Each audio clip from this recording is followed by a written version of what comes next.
the beginning of the film, we're introduced to an auto mechanic named George Malley, who gets a visit from his old friend Nate Pope. Nate brings over some solar panels to help him get his little house set up faster. As it turns out later, it's a birthday present. Thanks, Nate. Thank you. After that, George complains to Nate about a rabbit that keeps getting into his little garden and eating his crops. Even though he buried the fence 5 feet deep, it doesn't help. But they're never ever gonna return.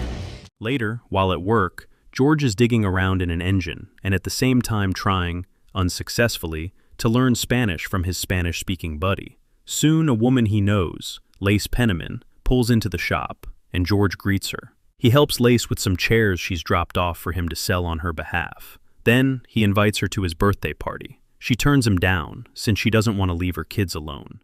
I know a good babysitter, Tito's wife. You know Tito. Tito! Really? Tito! Then the two of them spot a birthday message from George's friend, nicknamed Doc.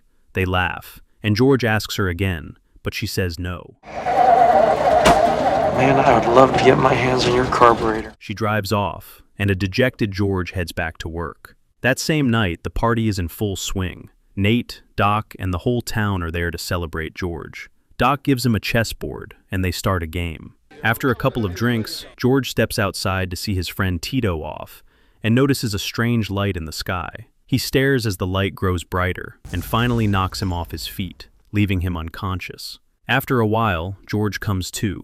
The light is gone. He hurries back to the party and asks whether anyone else saw the same light, but no one did. George tries to explain to his friends what he saw while continuing his chess game with Doc. His friends think he's lost it, but he still beats Doc in just a few moves. Everyone's amazed, since he's only just learning to play chess. George goes home and tries to sleep. Suddenly it hits him, and he calls Nate to share his realization, that the rabbit in his garden isn't actually getting in through the fence, it lives inside the garden.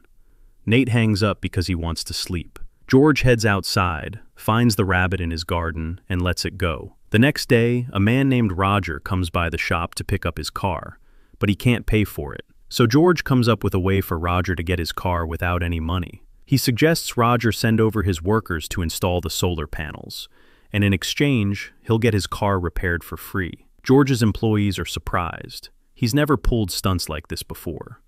George keeps astonishing his co-workers when he suddenly starts speaking fluent Spanish. You speak Spanish better than I do now. Yeah, better than me too.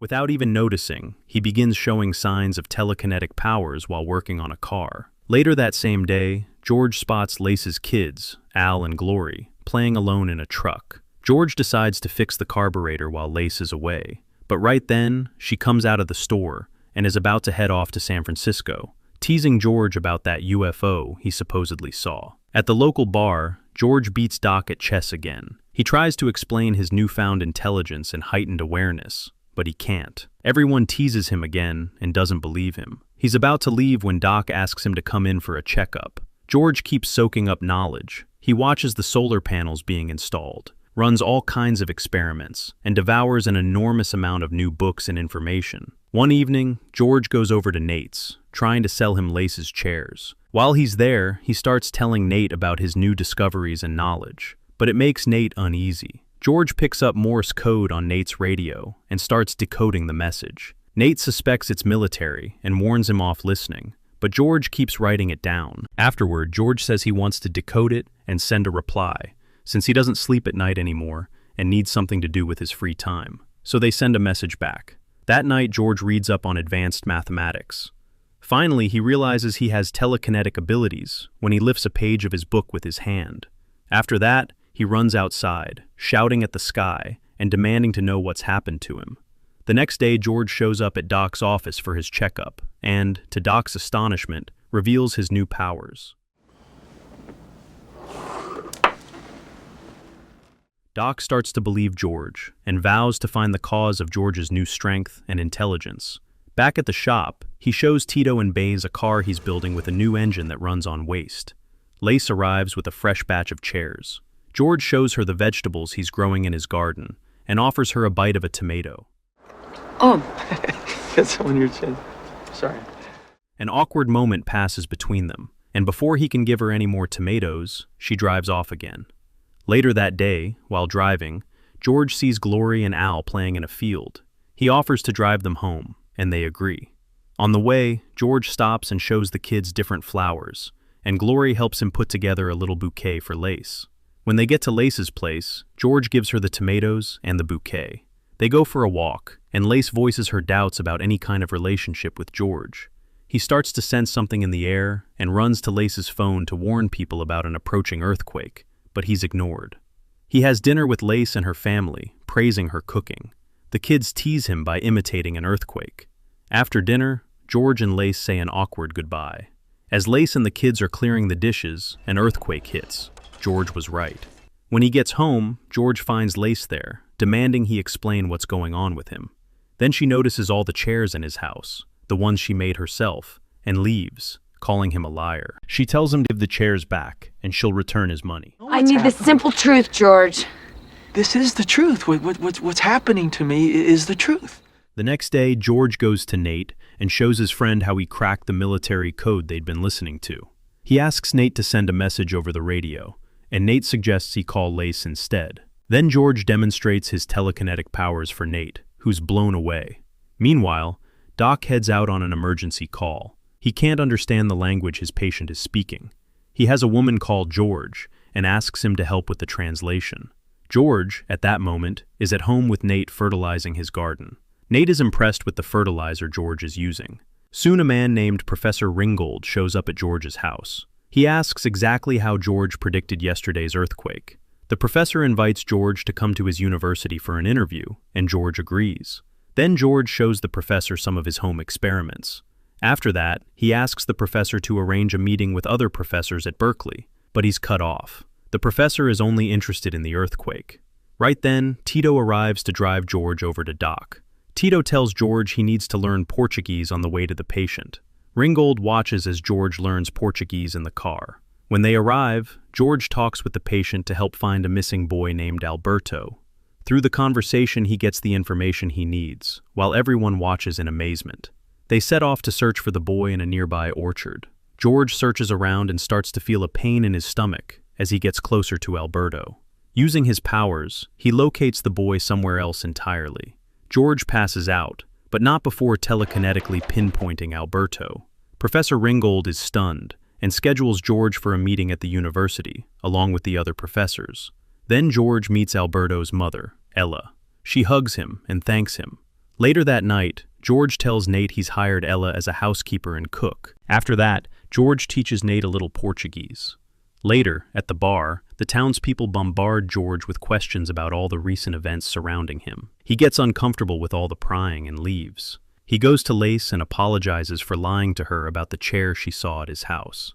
He invites her to come with him to the university, and she finally agrees. Meanwhile, over at Nate's place, Me in the morning.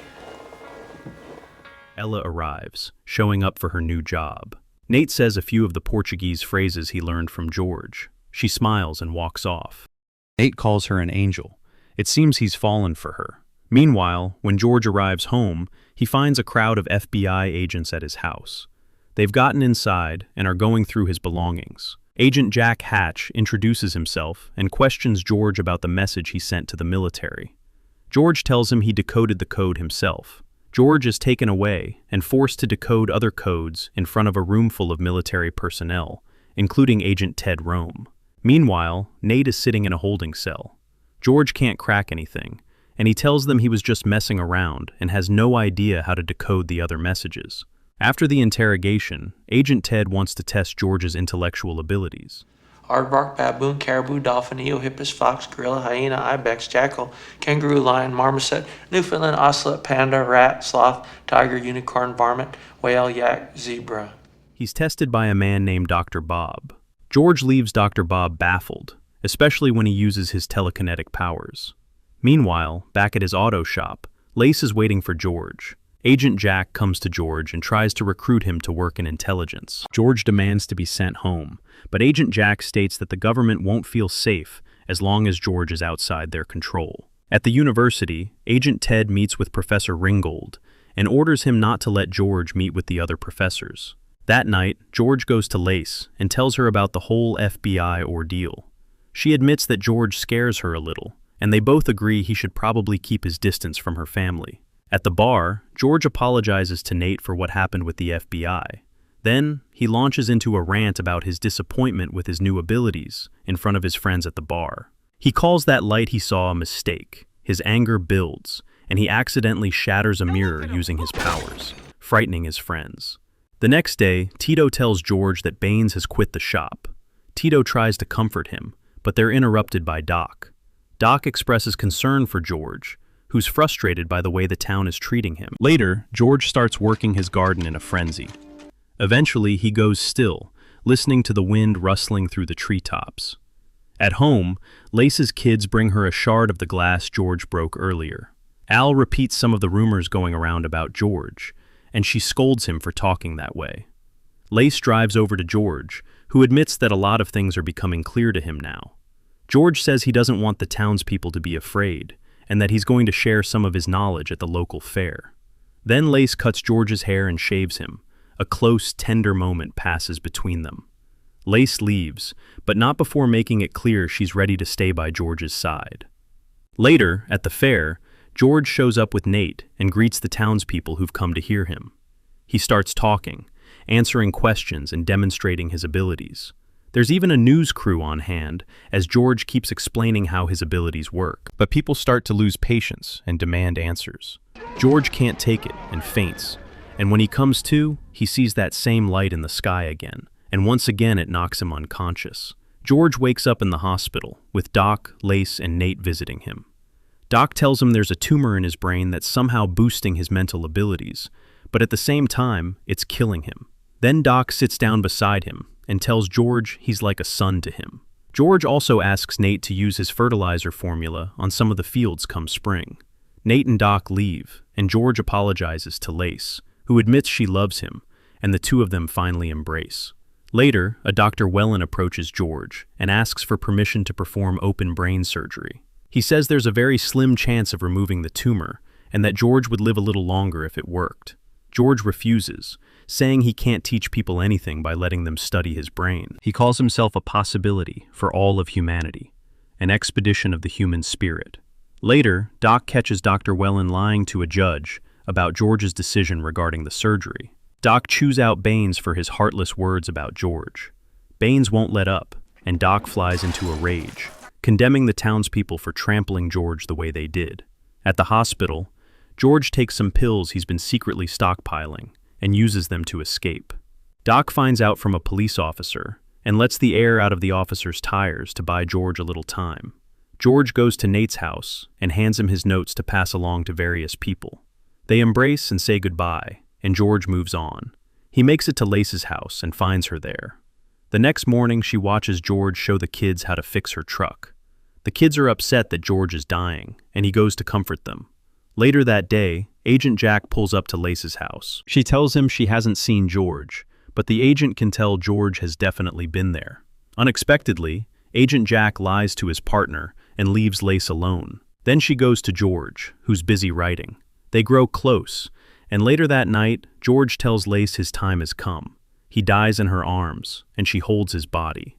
The next day, she gives Professor Ringgold George's book of ideas, and he leaves. Lace breaks down in tears, but the rustle of the wind through the trees soothes her. Her kids come to her, she pulls them into a hug, and they listen to the sound together. A year passes. Nate and Ella gather part of the harvest grown thanks to George's fertilizer. They arrive at a celebration for George's birthday, where the whole town has gathered to honor his life.